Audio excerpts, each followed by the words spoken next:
After the initial and somewhat surprise success of Godzilla in 1954, Toho Studios, who made the franchise, feared losing momentum. They feared it so much that they decided to rush another film out the door 6 months later.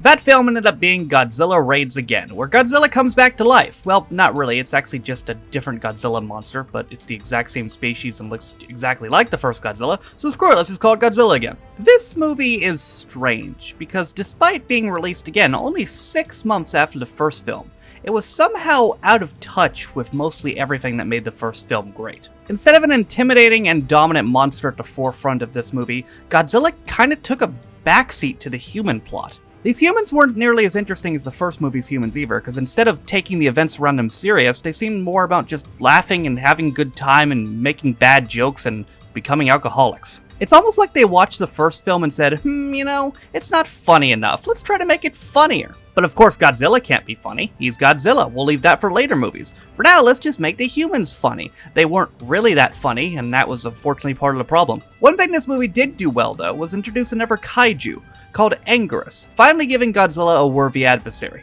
Even that couldn't really save this movie from being, well, not good though. It just feels different, and not necessarily in a good way. They tried to change things that, to be honest, didn't really need to be fixed, and as a result, it almost killed the franchise as a whole. That's right, because of the failure of It Was This Movie, Toho actually turned their attention away from Godzilla.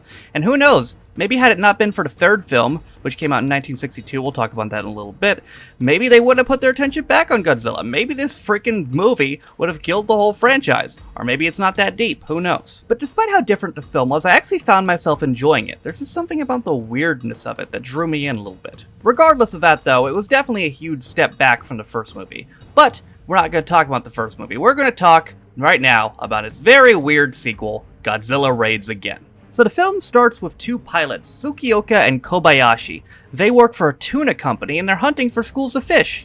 Just normal people shit. Tsukioka could also end up being the heir apparent, as it seems like he's banging the boss's daughter. Good for him. Things aren't going as well for Kobayashi though, as his plane begins to malfunction. He's forced to land on an island. He's super calm about it though. Like, very strangely calm. After weirdly looping around the island in silence for like 2 or 3 minutes, Tsukioka finally finds Kobayashi, and we get an insight into how not funny they are. They're not alone here though, as oh shit, it's Godzilla! But it looks like Godzilla's not alone. What the hell is that ever thing? Whatever it is, it's big, it's got spikes, and it really doesn't like Godzilla. Luckily, back at base, they have the big book of dinosaurs, and they're able to identify the monster as Anguirus. The monster apparently spawned from an Ankylosaurus that may have also been affected by the hydrogen bomb, much like Godzilla. Also, look who's here! It's Professor Yamane from the first film. He's gonna give us some ideas on how to defeat the second Godzilla. Oh, he doesn't have any ideas? Alright, screw it, let's just watch the first film then. You thought I was joking? No, they literally proceed to just show 2 minutes of footage from the first film. They asked Yamane if they can just use the oxygen destroyer again, but unfortunately, as we know, its creator Serizawa took those plans to the grave. Desperate to come up with something, Yamane suggests a light bomb, which isn't an actual bomb, but more like just putting pretty lights in the sky and hoping Godzilla will be like, oh, they're pretty lights, and then fucking runs away. Out on the balcony, Tsukioka and his girlfriend Hidemi have a laugh about the impending doom before them, and somehow assume that Godzilla is totally not gonna come to Osaka, and he's totally just gonna go back to Tokyo again. I don't know why they assume that. They're talking like, oh, he's just gonna go to Tokyo. Maybe he won't! The military, meanwhile, decide to send out planes to scout Godzilla's location. They eventually find it, and turns out he's heading right for Osaka. Shouldn't have been talking shit, Hidemi! Hidemi and Tsukioka don't seem to care much, though, as they're just out here ballroom dancing. Dancing's gonna have to wait, though, as Godzilla's almost here. Time to run and scream. Don't worry, guys, though, the military's got this covered. They're mobilizing with tanks and guns, cause that worked so well the last time. Luckily though, this new Godzilla is now a derpzilla. Why did they make him so derpy? Just look at him. They launched a light bomb, and believe it or not, it works exactly how they thought it was. Godzilla goes, ooh, pretty lights, and starts to follow it. Meanwhile, Hidemi and Tsukioka, who are apparently the only ones in all of Osaka with a car, decide to say, screw the shelters, let's just go to Hidemi's house instead. Kobayashi meets them there though and tells Tsukioka that the boss wants them to come to his factory, because that seems totally safe to do right now. They decide to leave Hidemi behind, and she takes a minute to contemplate life. Meanwhile, at the Legion of Doom, a gang of criminals are being transported to prison. The criminals have no intention of going to prison though, and they decide to overpower the guards and make a run for it comically. Most of them get caught, but 3 of them get away, and thus ensues a slapstick routine that lasts only 3 minutes but feels like it lasts 10. The criminals hijack a truck and take off, but conveniently, Tsukioka and Kobayashi pull up. The cops, who apparently don't own a car of their own, just decide to hop in with them. They give chase to the criminals until they crash into a power plant of all things, setting the entire thing ablaze. And of course, this is how the light bomb fails, as Derpzilla sees this fire and says, "No fire, fire bad, me must go put out fire," and walks towards the fire. Well, time for plan B, unleash hell! Shockingly, none of this seems to have an effect on Godzilla, but hey, Anguirus is here to continue the fight. That's convenient.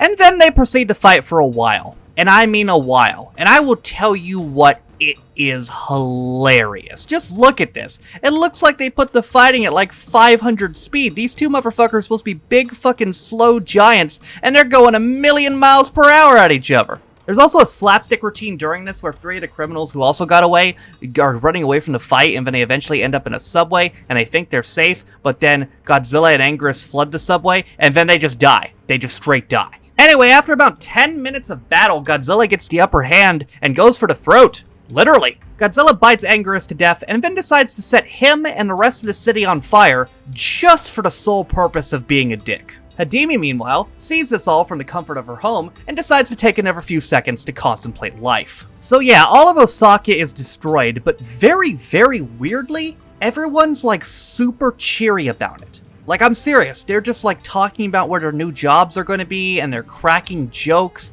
and it's actually really off-putting. I'm not gonna lie, there's something really off-putting about it. The entire city got destroyed. And unlike in the first film where everyone was sad and depressed and you had, there was a scene with the mother dying and the kid crying, everyone's just happy and cracking jokes and acting like it didn't happen, and it's really, really, really fucking weird. Meanwhile, in the future, I guess, Kobayashi's been transferred to his hometown, so good for him. Hidemi and Tsukioka came to visit him, though. That's nice. They all go out to eat that night, and Tsukioka meets up with some of his old college buddies. Everyone seems to be having a good time, except for Hidemi, who takes more of her free time to contemplate life. After 2 minutes of this unfunny shit, and my god, it feels like 10, I promise you it feels like 10, they're finally interrupted by the news that Godzilla has returned again, and thank God for that. Turns out Godzilla took out a couple ships, he is prone to do that, and they decide to send out a flight squad, including Tsukioka and Kobayashi, to go and track him down. After he's been out there a while, Hidemi eventually begs Tsukioka to return home. Unfortunately for her, though, Tsukioka subscribes to the philosophy of fuck bitches get money, and he decides to continue his search. His determination ends up paying off as he ends up spotting Godzilla. He follows them back to an island where Godzilla just decides to stand there and probably contemplate life. The military comes up with a complex plan, which is literally just, hey, let's drop some fucking bombs on it. Kobayashi, who happens to be incredibly smart, reaches the island first and decides to play chicken with Godzilla to give the others a chance to catch up. Because that's totally the best idea I've ever heard. Hey, you want to do it again? Screw it. More chicken. He totally doesn't have atomic breath. He totally won't shoot you out of the sky. You're totally gonna survive this movie. Anyway, they drop the bombs on him, and guess what happens? Oh, literally nothing. Kobayashi says, fuck this shit, I'm gonna play chicken again. Oh, wait a minute, he has atomic breath. Oh no, he's dead. Who could have foreseen this? Tsukioka is devastated for about 5 seconds until he notices the avalanche that Kobayashi's plane created. Tsukioka then gets a brilliant idea of, hey, let's just bury him in ice. They go back to base to regroup and form the incredibly complex plan of, hey, let's just shoot rockets at the mountain to create an avalanche. Before they can get there, though, some military ships pull up and they put some inflammable barrels there to, I guess, try to keep Godzilla there? But since when is he afraid of fire? He loves fire! Finally, the airmen get there, and with a seemingly unending supply of rockets, they proceed to fire upon the mountain. Godzilla tries his best and takes out a lot of the planes, but it ends up being too much for him. Tsukioka delivers a death blow, and with that, Godzilla is completely trapped in ice. Ice. That's what stops Godzilla in this one, not an oxygen destroyer. Fucking ice! And that's it. That's literally the end of the movie. Tsukioka proclaims, we got Godzilla for you, Kobayashi, and then we just look at Godzilla trapped in ice. He lost to ice. So yeah, this movie was ridiculous. I mean, we had the 500-mile-per-hour fighting, we had Hidemi's clinical depression, we had Godzilla losing to ice, we had the slapstick bandits, we had it all. And we might as well get this out of the way quick because it's obvious. This is my Godzilla big board, where we'll be ranking every single film in the Godzilla franchise. And you might be saying, Noah, wait a minute, it looks exactly like the MCU big board. Well, that's because it is. And much like in the MCU, this was a disappointing second movie, so this is very, very, very, very, very, very, very, very, very, very, very, very, very, very, very, very obvious. Godzilla 1954, number 1. Godzilla Raids Again, number 2. So you might be thinking, oh crap, so this was rushed in 6 months. What'd they do? Rush another movie out in the next 6 months? No, actually. The next Godzilla film did not come out until 7 years later. That film put Godzilla up against another legendary monster, and actually ended up saving the entire franchise. But wait a minute, don't we need some backstory on that other monster first? Oh shit! Do I smell a King Kong look back?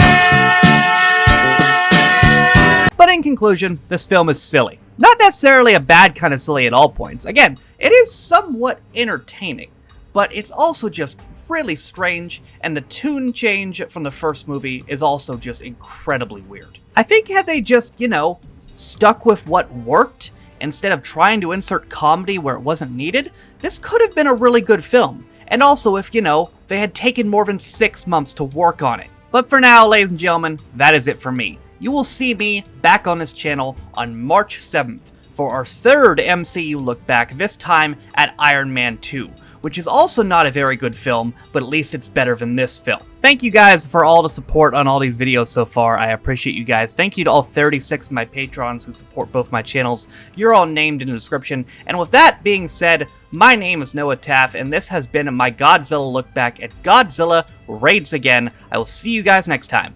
Bye.